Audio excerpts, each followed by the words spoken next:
Welcome back to Monday Musings, a casual conversation about culture and theology. I'm Justin Ely. And I'm Daniel Chen. We're just a couple guys talking about some stuff. The stuff we've been talking about is forgiveness. We've been using Tim Keller's new book, Forgive, Why Should I, and How Can I, as kind of our launching point into conversation. And I think this has been so helpful because everyone listening needs to be forgiven by someone and needs to forgive someone. Yeah. So it applies to all of us. Yeah, for sure. And we've talked about this past couple weeks, but definitely in our culture, this is a major blind spot, I think, for most people. Yeah. Even Christians. Yep. We just don't see it. Yeah. So today we're going to be talking about how to internally forgive, or what Keller calls heart forgiveness, kind of the process that we go through there. But before we get to that, we have our resource of the month.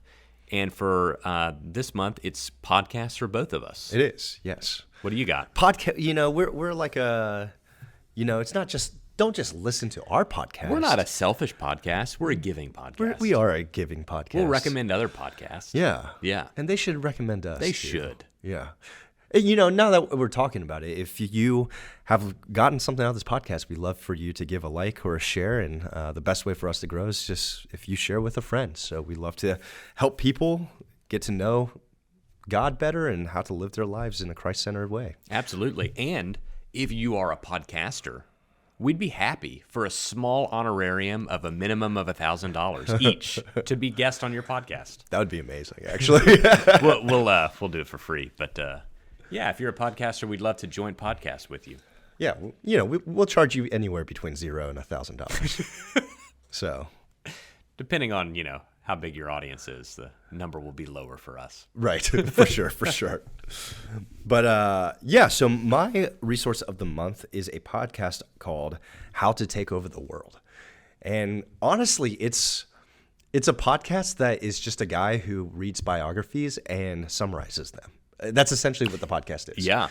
And it sounds like I'm underselling it, but it is incredibly interesting to learn about the biographies of really famous historical figures. Right? Sure. So you have people like Julius Caesar, Napoleon, stuff like that. And it's just been really, I've listened to every episode. It's just really interesting to hear the lives of people from the past.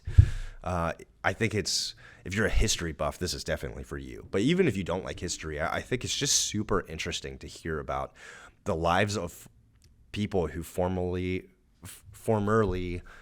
not everyone that he does, like quote unquote, actually takes over the world. But basically, it's how do successful people become successful? Yeah, I mean, you recommended this to me a while ago, and he has one on Napoleon. Yeah. Who literally took over part of the world. Yeah. But it was on his daily routine and how he kept his calendar and really practical things that you can actually learn from yourself. It is. It's super interesting. So I got that recommendation from Michael Harward, I believe, 6 months ago. So shout out. Give him the credit. Give him credit. Verbal citation. Mine is a podcast also from you that you recommended that I guess you found from someone else. I think I found from an article that Michael Harward sent me. Oh, well, Michael is the root of it all. He is. It's called The Witch Trials of J.K. Rowling. And man, it's good. So this is for you Harry Potter fans out there. I grew up reading Harry Potter, love the series. And so part of it is just history of Harry Potter, how she wrote it. Very interesting. Her story is very interesting. Yeah, very compelling story. And I'm only 3 episodes in, but the first part is more kind of like the fundamentalist Christian reaction to the books in the beginning. And then it seems to shift midway through to the LGBTQ reaction to J.K. Rowling. Which was the same. It was the mirror. It's basically the two fundamentalists, Right. And it's kind of like the burn the witch reaction. So, yeah, it's a really well done podcast, really compelling interview. Yeah, she interviews J.K. Rowling. Very impressive. Yeah. Yeah. But it's also just a great, it talks about our culture and how we got here. Right. It's really interesting. Right. So, yeah, there's our resources of the month. So today we're talking about forgiveness. from Tim Keller's book, Forgive, Why Should I, and How Can I? And we're specifically talking about what he does in chapter 10, granting our forgiveness. And he talks about internal forgiveness. So how do you forgive in the heart? And then the next podcast, we're going to talk about reconciliation, like how do you actually forgive externally and reconcile a relationship when it's broken. So there are three kind of steps he gives to how to forgive internally. And in the middle of the second step, he lists several things that are common misunderstandings about forgiveness that we're going to talk about that are very helpful, I think. So the first step is forgiveness, he says, means identifying with the wrongdoer. He says in Luke 17, Jesus says, if your brother or sister sins against you, and if they repent, forgive them. He says, some believe this text teaches you that you don't have to forgive those who have wronged you unless they repent. But Mark 11:25 says that if you are praying and realize you hold anything against anyone, you must forgive them that moment. So he says real forgiveness always hopes for a full restoration of the offender in the relationship. But even if that's not the case, we still have to forgive in our hearts. Yeah. And I think that's really helpful, right? A reconciled relationship may not always be possible. Right. But internal forgiveness is. And he says Jesus' implication is the brother or sister who sins against you is still a brother or sister like you, whom you are to forgive. The neighbor is still a neighbor you must love as much as you love yourself. The critical truth is you're the same. This is another human being. Right. This is another person made in the image of God. And so the first step is, and we talked about this in the last podcast, they're not some abstract demon. Right. They're not just the sum total of all the wrong they've done to you. They're a human being made in God's image. And Keller talks about, like when a cartoonist makes a caricature, the art of like making a caricature is to, take a physical feature of you that's usually not very flattering. Right. Big nose, big ears, whatever, and really expand that feature. Yes. You have really big ears or a really big nose.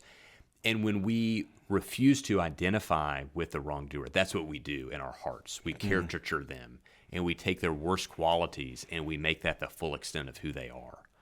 And so the first part of internal forgiveness is to identify with the wrongdoer, to see him someone like you, another human being that has been wronged and wrongs and needs forgiveness themselves. Yeah. Yeah, I think it's important too. I just keep thinking about all of this and just hearing that. I'm like trying to put myself in the shoes of someone who has been deeply wronged, right? And I think the hard thing is forgiveness is hard. Yeah. Like, I think we just need to say that. Yes. Like, if you're sitting there being like, how do I identify someone that hates me or that has wronged me? And I just want to acknowledge, yeah, this is incredibly difficult. And I think this is why it comes back down to, like, we always this just reminds me, especially what we talked about last week or last podcast, is just how important it is to realize that our forgiveness from Christ first and how we have sinned against the Lord. Mm-hmm. Because I don't think this is something we can like white knuckle, just will it into existence. Like, I think you have to want to forgive someone. Like, you have to want to identify with them. And the only way you get there is not by like turning on a switch in your heart. It's by meeting with the Lord and having the Holy Spirit flow through you in it. So true. Keller writes this: if someone has lied to you, you tell yourself, she lied because she is just a liar. But if you are ever caught in a lie and someone asks why you lied, you say, well, yes, but it's complicated. I didn't mean ... Yes, that's so good. Yes, you did lie, but you are basically a good person. So while you continue to think of yourself as a three-dimensional complex human being, you start to think of the person who lied to you as a one-dimensional villain. That's like spot on. That's spot on. So we need to see ourselves as people who are sinners, need of forgiveness. We need to see others in the same way. They're not just this one-dimensional villain. They're a three-dimensional human. Yeah, even that is like good to put yourself to say, Like if taking that example, if someone has lied to you, thinking about, well, have I lied to others? Right. And which, almost all of us, if not all of us, have. Yeah. And to say, it humanizes them, right? Right. To say, oh, well, I've done this to someone else. Like, Right. How did I get there? Why did I do that? And man, that's a great example. He gives another quote from Miroslav Volf that's so good. He says, forgiveness flounders because I exclude the enemy from the community of humans, even as I exclude myself from the community of sinners. But no one can be in the presence of God, of the crucified Messiah, for long without overcoming this double exclusion. When one knows that the torturer will not eternally triumph over the victim, one is free to rediscover that that person's humanity and imitate God's love for him. And when one knows that God's love is greater than all sin, one is free to see oneself and to rediscover one's own sinfulness. I exclude my enemy from the community of humans and exclude myself from the community of sinners. Yeah. That is what we do. So that part one is kind of, identifying with them. Part two, this is so hard, is inwardly paying the debt of the wrongdoer yourself rather than to make him pay it. Yeah. We talked about this some last week, but, when someone wrongs you, they owe you something for that wrong. If you were abused in your childhood, someone may have robbed you from your innocence. Right. Or robbed you of the security that a child should get to have. Right. If someone gossiped about you, someone harmed your reputation,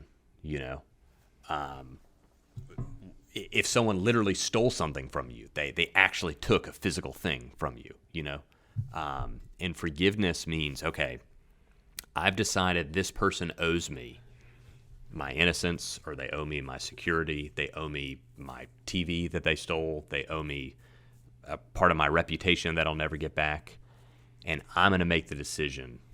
I'm going to internally pay the cost of that. Yeah. And I'm not going to demand they pay for that. Right. Which, that is so hard. Yeah. Yeah. I mean, and I think this is why I said at the beginning of the podcast, that first episode, why I think that I may have never had to really forgive someone until like that incident 5 or 6 years ago. Mm-hmm. And why I think maybe many of us, or maybe many of our listeners also, I challenge you to think, have you actually really forgiven someone before? And what I mean is, have you really internally paid the cost of the wrongdoer? Have you paid that debt? Because forgiveness always comes at a cost. Yeah. At the cost. I think we said this last time, but if, for example, if you punch me in the face, and then I said, okay, I'll forgive you when I get to punch you in the face. Right. That's not forgiveness. You're not paying the debt. You're exacting That's revenge. revenge. Yeah. You have gotten revenge. And I think what most of us think is forgiveness is actually revenge. Yeah. I think that's something to really consider. Like most of us say, I will forgive you when you do pay the cost. Yep. Right? And if that's the case, then it's not forgiveness. Yep. You have demanded revenge, essentially. Yeah. Well, that brings us to a section that he calls common misunderstandings of forgiveness. And this is really, really helpful. The first thing that he says is a common misunderstanding of forgiveness, but it's really not, is excusing. So people do something wrong to us, and we just excuse it. Well, just, it's not that big of a deal. And we think that's forgiveness. Yep. Sweep it under the rug. Sweep it under. Oh, man. Man, we love to sweep things under the rug. But that's not forgiveness. No. Another thing that's not forgiveness, kind of related, is denying or whitewashing. It wasn't that big of a deal. He says forgiveness is not pretending a sin is not a sin. This happens a lot too. We just kind of related to sweeping it under the rug. We just it wasn't that big of a deal. How often if someone apologizes, no big deal. No big deal. Yeah. But maybe it was a big deal. Yeah. That's whitewashing it. Yeah, I think just to re-emphasize here, forgiveness is not calling a sin not a sin. Right. That's like super important here, Yeah. right? And I think this is like what has been misconstrued by the church a lot. Yes. Is that, just forgiveness is like practically calling a sin not a sin. Yep. But that's not what forgiveness is. Yep. Forgiveness, and we'll get to it, is calling a sin a sin. That's part of forgiveness. And so we just want to be clear with that. 100%. The third one, he says, is only refraining from active revenge. This is great. He says, many say, I forgive, but I cannot forget. That often means I won't actively seek to harm you now, but I will treat you with coldness and root for you to fail because you still owe me. He says, in short, you refuse to make the inward payments, and instead you wait for bad things to happen to that person until you feel they have paid. Cool. You wait for someone else to collect the debt for you. It's like in Dodgeball when Justin, kind of the nerdy like teenage guy, he's being bullied by someone, and some guy says, I hope he falls off a roller coaster and breaks every bone in his body. And he does. And he does. But that's right. I'm not going to touch him, but I sure do hope that roller coaster breaks and he falls off and breaks every bone. Yeah. That's what he's talking about here. Oh, man. So Meredith, my wife, I have I'm just going to admit, I have pretty bad road rage. And it's gotten better over the years, but, as I slowly get sanctified. But when Meredith and I were first married, I would say, stuff like that. If someone cuts me off, I hope they, essentially fall off a roller coaster and break every bone in their body. And she made a rule with me that I can outlet my anger, but I can only say things that I hope that they get mildly inconvenienced and not actually hurt. So I can say something like, I hope their kid leaves out a Lego during the night and he steps on it when he goes to the bathroom, right? So it's not like actual pain. Just a little. Yeah, and and don't do that either. I'm just saying, as I hear that, I'm like, man, I totally do that. Yeah, that's I do that on a small scale. Sure. But man, I could do that on a big scale too, like a large scale too. It's like grace for me, but karma for thee. Yeah. That's good. I just came up with that. It just came to me. Brilliant, man. Yeah. Yeah, I mean, that's exactly what it is, right? If I don't personally seek for myself revenge, that means I have quote unquote forgiven them. Right. But I hope the universe slaps you in the face. Yeah. It's always the universe. Right. The next one is suspending judgment, not forgiveness. Keller says, it's possible to say, I'll forgive you this time, but next time I won't be so nice. That means I'm counting this against you, but it is not enough for full revenge yet. I'm keeping it in your account. You are on probation. So similar to the one before, but this is like, once we reach a certain threshold, then I'm going to come after you. And I'm keeping track of things. Yeah, I think, this is something that it is kind of a fine line that we have to tiptoe this line because, there's that phrase, forgive and forget. Right.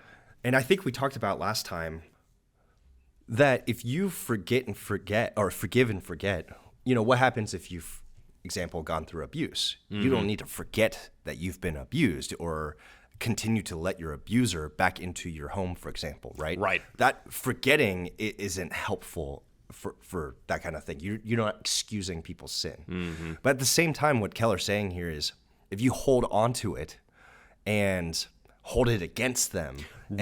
You're remembering in the sense of I'm demanding payment. Yes. Yeah. Yeah. And so it's a kind of a weird, line we got to walk. Right. It's like you in some senses, we need to quote unquote forget in the sense that you're paying the internal cost. Right. But we don't forget in the sense that, you don't consistently put yourself back in danger or act like that the sin never happened. Yep, for sure.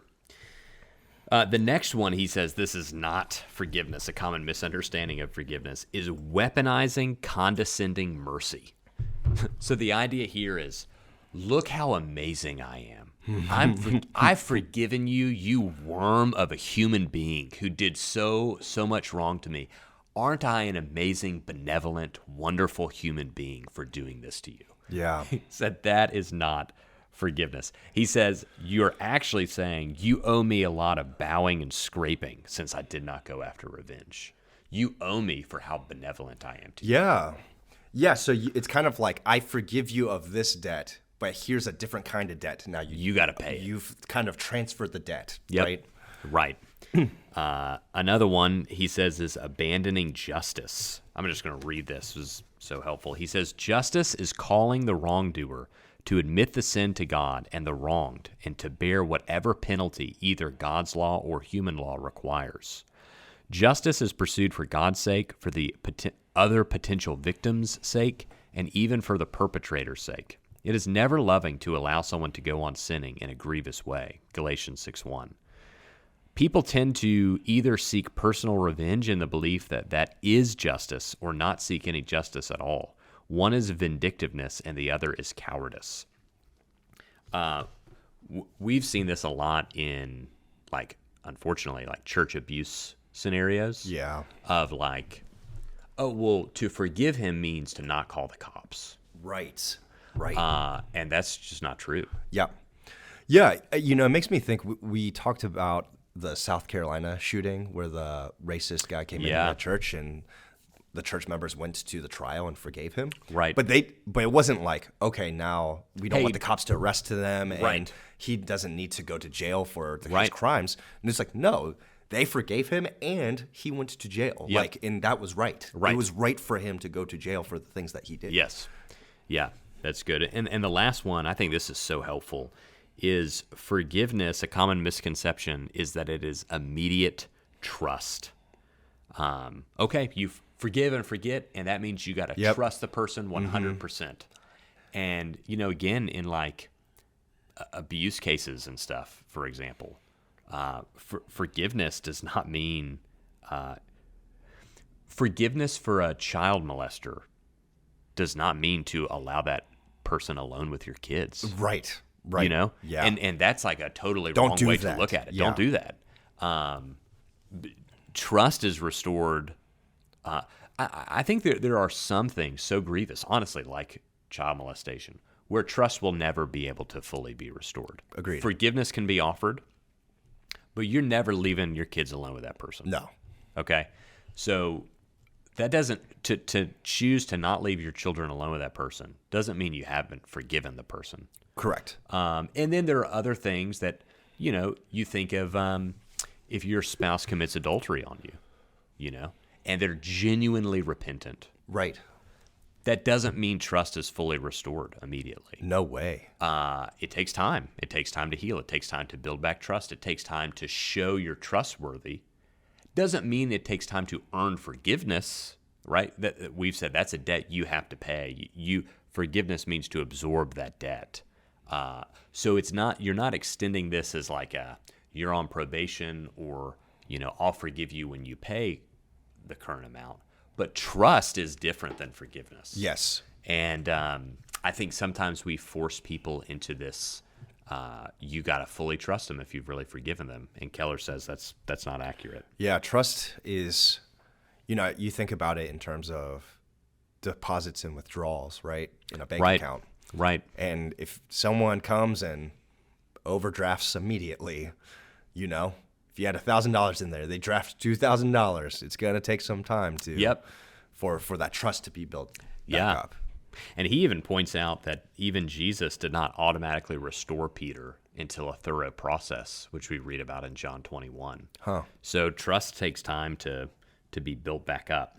And the speed, he says, with which this can happen depends both on like what the offense was and how repentant the offender is, Yeah. Yeah, I feel like, man, it's funny with this topic because there's just so much like tension, right? It's like it is. It's not simple. Because you have one side where it's, oh, I have to trust you immediately because I've quote unquote forgiven you. Mm-hmm. But there's the other side of I never have to trust you again, and You're I don't dead ever to me. you're dead to me. Yeah. And it's like we got to kind of No to both. Yeah. that line in between. Yeah. And to say, okay, yeah, it's easy to use excuses that sound righteous to react sinfully. Yep. And it's also easy to, kind of legalistically tell ourselves what forgiveness is and force us into like these kind of situations where we tell ourselves we have to trust them immediately, and that's not good either. Yep, absolutely. So internal forgiveness, heart forgiveness, number 1, identify with the wrongdoer. Number 2, inwardly pay the debt. We've seen that does not mean we're excusing, denying, only refraining from active revenge, suspending judgment, weaponizing condescending mercy, abandoning justice, or immediate trust. And the third and the final one may be the hardest one. All this is hard. But Keller says the third part of internal forgiveness, heart forgiveness, is willing the offender's good. Man. That's definitely the hardest one. He quotes Jesus from Luke 23 on the cross, "Father, forgive them, for they do not know what they are doing." He said, by turning to the Father and praying for them, Jesus showed us an important aspect of forgiveness. He acknowledged that they were sinning. Otherwise, they would not need forgiveness. But he also sympathetically observes their inability to fully understand what they are doing. As Stephen does later in Acts 7:60, he asks for mercy for his killers. Man, it's like not enough that you are saying you don't owe me anything anymore. Right. But like the cosmic, not only do I not hope you fall off that roller coaster and break every bone in the body. I hope you have fun on the roller coaster. I hope you have fun on that roller coaster. I mean, that's hard. That's next level. Yeah.